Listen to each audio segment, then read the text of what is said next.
मंडळी, उन्हाळा सुरू झाला की बऱ्याच जणांना उष्णतेचा त्रास होतो, पोटामध्ये जळजळ होणे, पित्ताचा त्रास होणे किंवा मग डोळ्यांची जळजळ होणे, उन्हाळी दाहाचा त्रास होतो, उष्माघाताचा त्रास होतो.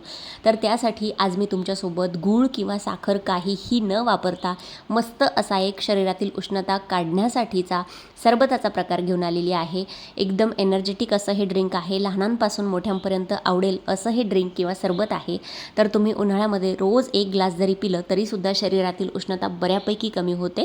चला तर मग रेसिपीला सुरुवात करूया. आज आपण बनवणार आहोत बडीशेपपासून सरबताचं प्रेमिक्स. म्हणजे एक चमचाभर जरी तुम्ही थंड पाण्यामध्ये घालून पिलं तरीसुद्धा लगेचच सरबत 2 मिनिटात तयार होतं. त्यासाठी इथे मिक्सरच्या भांड्यामध्ये मी 4 चमचे बडीशेप घेतलेली आहे. त्यानंतर आपण इथे साखर किंवा गूळ वापरणार नाही आहे, तर मी इथे खडी साखरेचे 2 मोठे खडे घेतलेत. 2 वेलची इथे घातलेल्या आहेत. त्यानंतर आपण इथे थोडंसं केसरसुद्धा घालणार आहोत.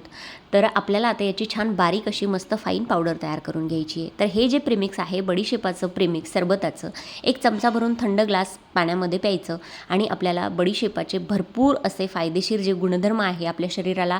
बडीशेप थंड, नैसर्गिकरित्या त्याचं नेचर थंड असल्यामुळे आपल्या शरीराला थंडावा देतं, शरीरातील उष्णता काढण्याचं काम बडीशेप करतं. सोबतच बऱ्याच जणांना डोळ्यांची आग होणे, जळजळ होणे उन्हाळ्यामध्ये असा त्रास उद्भवतो. त्यासाठी सुद्धा हे बडीशेपचं जे सरबत आहे ते खूप जास्त फायदेशीर ठरतं. त्यासोबत बऱ्याच जणांना पित्ताचा त्रास होतो, त्याच्यावरही आपली बडीशेप जी आहे ती खूप गुणकारी आहे. पचनास मदत करते, अँटीऑक्सिडेंट प्रॉपर्टीज याच्यामध्ये असतात, त्यामुळे आपला थकवासुद्धा बऱ्यापैकी कमी व्हायला मदत होते. आता सरबत कसं बनवायचं ते बघूया. तर इथे अर्धा कप पाण्यामध्ये मी पाव चमचा सब्जा किंवा तुळशीचं जे बी आहे ते भिजत घातलं आहे. सब्जासुद्धा नेचरमध्ये नैसर्गिकरित्या खूप जास्त थंड असल्यामुळे आपल्या शरीराला थंडावा देण्याचं काम करतं. 5 मिनिटात सब्जा आपला छान इथे फुलून तयार झालेला आहे. आता हे बडीशेपाचं सरबत कसं बनवायचं ते बघूया. तर आपण हे जे बडीशेपची पावडर खडी साखर मिक्सरमधून काढली आहे ते एका ग्लासमध्ये तुम्हाला हवं तेवढं मी इथे 2 चमचे जवळपास घातलं आहे.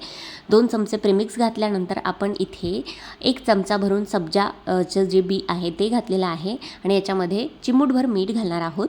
हवं असल्यास तुम्ही इथे लिंबू घालू शकता, सोडा घालू शकता, पण आपण ते सोडा वगैरे जे केमिकलशी रिलेटेड ड्रिंक्स आहेत ते याच्यामध्ये घालणार नाही आहे. मस्त थंडगार फ्रीजचं पाणी मी याच्यामध्ये घातलेलं आहे आणि व्यवस्थितपणे ढवळून घ्यायचं. जर तुम्हाला बडीशेपचे चंक्स किंवा तुकडे इथे छोटे छोटे आवडत नसतील तर आधी बडीशेपचं जे पाणी आहे ते गाळून घ्या, नंतर सब्जा मिक्स करा आणि ते सुद्धा सरबत तुम्ही तसं पिऊ शकता. नैसर्गिकरित्या आपल्या शरीरातील उष्णता काढण्याचं काम हे सरबत करतं, शरीराला छान थंडावा गारवा देण्याचं काम करतं. यामध्ये आज अजिबात आपण गूळ किंवा साखर वापरलेली नाही आहे. तर खडी साखरसुद्धा गुणधर्माने खूप जास्त थंड असते, बडीशेपसुद्धा खूप थंड असते. तर हे सरबताची रेसिपी तुम्ही नक्की एकदा ट्राय करून बघा आणि मला कमेंट सेक्शनमध्ये सांगा की आजची रेसिपी, आजचा व्हिडिओ कसा वाटला.